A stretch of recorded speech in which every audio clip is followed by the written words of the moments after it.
Así que esta es la forma que está diseñada. Ahora, ¿cómo la hacemos andar nosotros en nuestros sistemas ganaderos? Pensemos cómo funciona nuestra bomba de carbono acá. Vamos a tomar, por ejemplo, la cuenca del Salado. Digamos. Cuando ustedes salen por la ruta, hagan de acá Mar del Plata, está buenísimo porque pueden hacer este ejercicio si no son el que maneja. Tratar de ubicar los patrones de pastoreo. Esto es lo que llamamos sobrepastoreo generalizado. Ustedes van por la ruta y pueden ver una garza a 1000 metros. Método científico. Cuando ustedes ven una garza a 1000 metros, es que es sobrepastoreo generalizado. ¿Está bien? ¿Ahí qué está pasando con la bomba de carbono?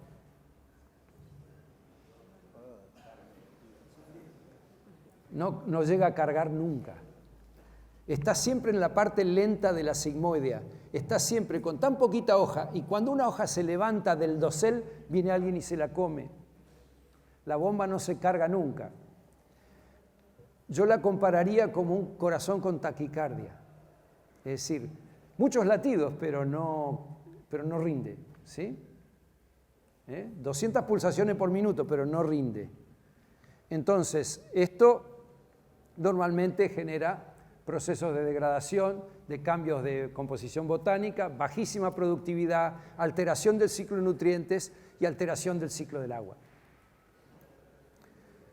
Después tenemos, ¿qué pasa si sacamos los animales? A ver, hagamos el ejercicio, quitemos el herbívoro. ¿Qué pasa con la bomba de carbono?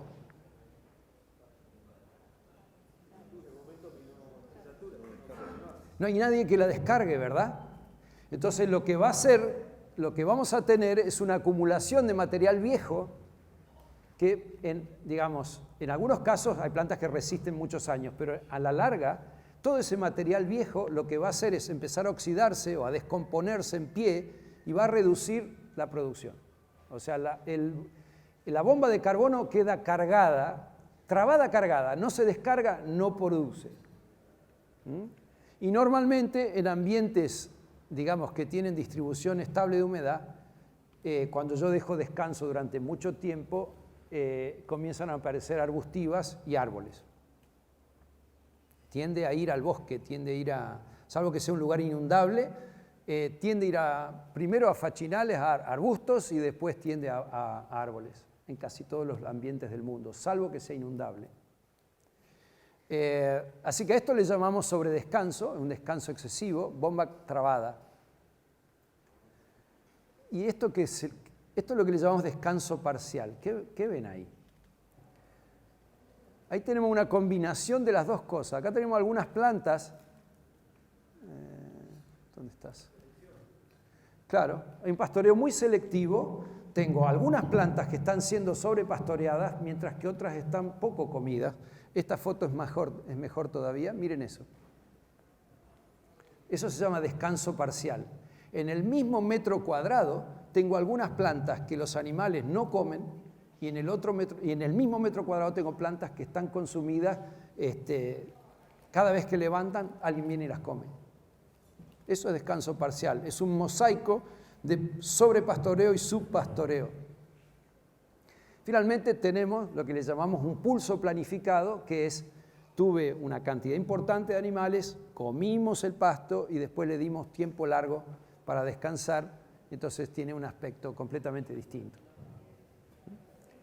Obviamente nosotros cuando en la ganadería regenerativa tratamos de imitar esto y tratamos de que esa bomba de carbono tenga pulsos largos de acumulación y buenas cosechas y buenas descargas para poder volver a empezar.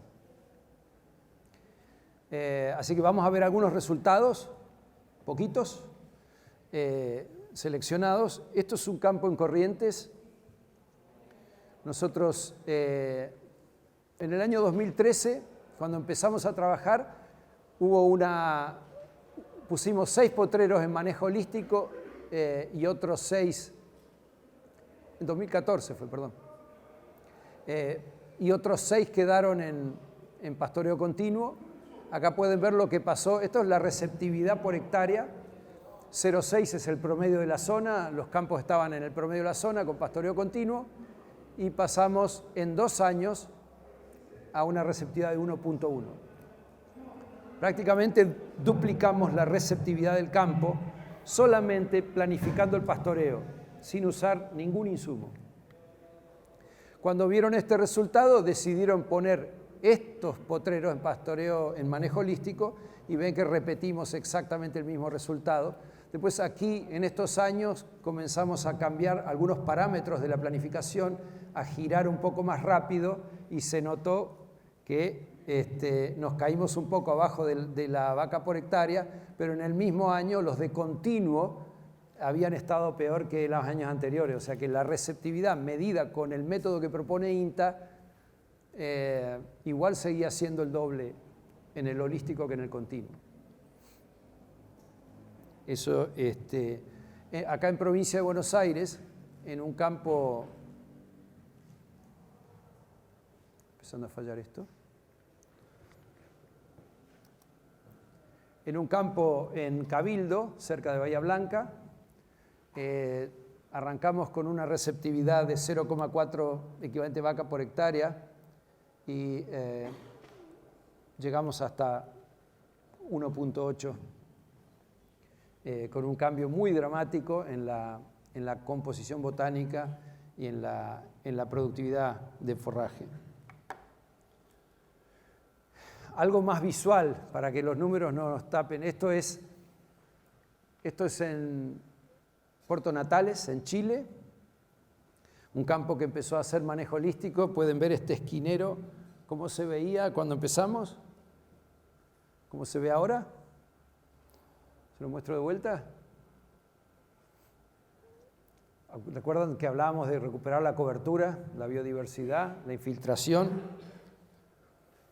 Y tengo estas fotos son de Río Negro, zona de monte en Río Negro, Jarillal. ¿Ustedes ven cómo se ve ese campo? ¿Es jarilla y nada en el medio? ¿Sí? Bueno, así se ve.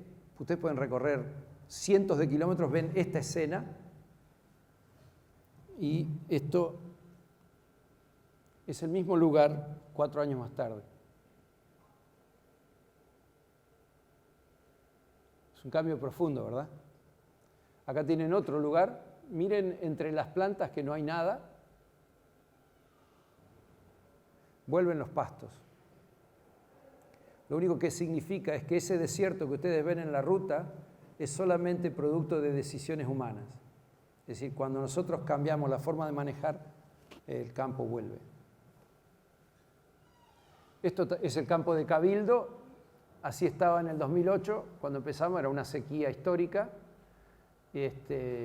No se ve tan espectacular, pero cambió. Es este mismo campo. Digamos, y en la cuenca del Salado, bueno, de campos de este tipo hemos pasado a escenas de este tipo. Esto es en Osorno, un campo con altísima calidad, también haciendo manejo holístico. Extraordinaria pastura con manejo, digamos, ¿no? Y en Corrientes, de esta escena de puro descanso parcial, pasamos a esto. Incluso tenemos un aumento de las leguminosas nativas muy notable, digamos, el retorno de muchas especies que en pastoreo continuo no resisten la selección y que con los descansos largos tienen la oportunidad de recuperarse. Así que la verdad que podría pasarme un buen rato mostrando resultados de la Patagonia. Nosotros, con este estándar que desarrollamos, tenemos en base de datos 1.300.000 hectáreas. Son 60 casos, algunos hacen manejo continuo, otros hacen holístico. Y el promedio del manejo holístico en Patagonia es duplicar la receptividad del campo en 4 años. Nunca en nuestra historia habíamos tenido una herramienta que sea capaz de hacer eso sin gastar dinero. Ni siquiera en la época que se proponía reemplazar los pastizales con pasturas en algunos lugares, se soñaba con duplicar la capacidad porque eso era carísimo. O sea que realmente es la herramienta más poderosa que hemos conocido hasta ahora.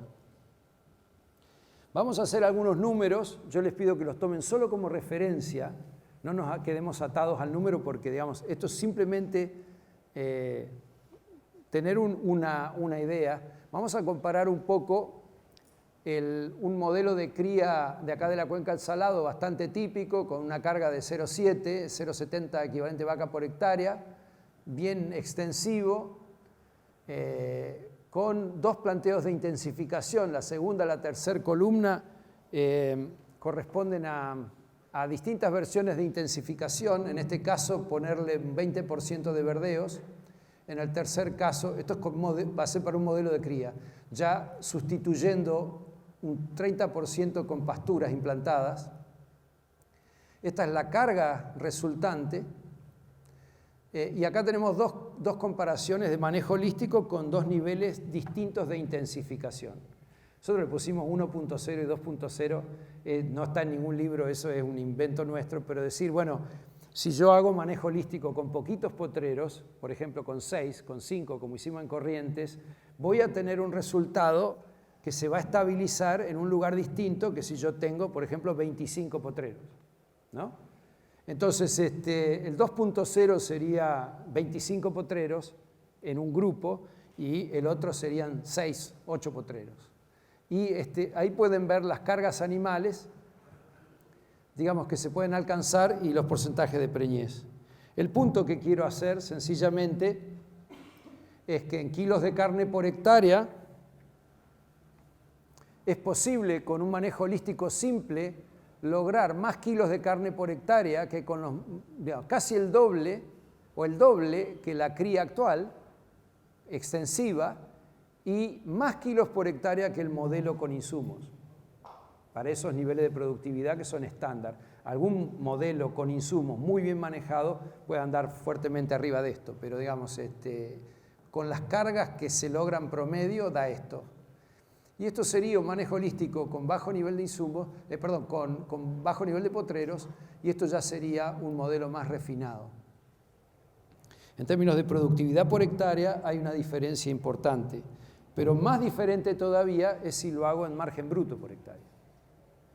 Porque aquí, estos modelos con insumos, fíjense que el modelo de los verdeos a gatas mueve 30% el margen bruto. Muy poco el aumento del margen bruto. Y para el capital que hay que poner, tampoco mueve tanto la aguja. En el fondo, cuando lo llevamos a margen bruto por hectárea, las diferencias son más grandes que las de producción de carne por hectárea. Es decir, estos kilos de carne son más baratos, por lo tanto el margen bruto es más alto. Esta ganadería regenerativa con este margen bruto es competitiva con muchos cultivos agrícolas. Nosotros hemos vivido durante un tiempo ese drama del costo de oportunidad, de que si salíamos de la agricultura el costo de oportunidad era enorme. Entonces era como que había que hacer agricultura, porque los números no daban y la ganadería, ¿qué pasó? Fue desplazada a zonas marginales o fue directamente eliminada. Todo lo que es invernada se eliminó por corral. ¿Por qué? Porque era mejor tener una hectárea de maíz o de soja que tener una hectárea de invernada.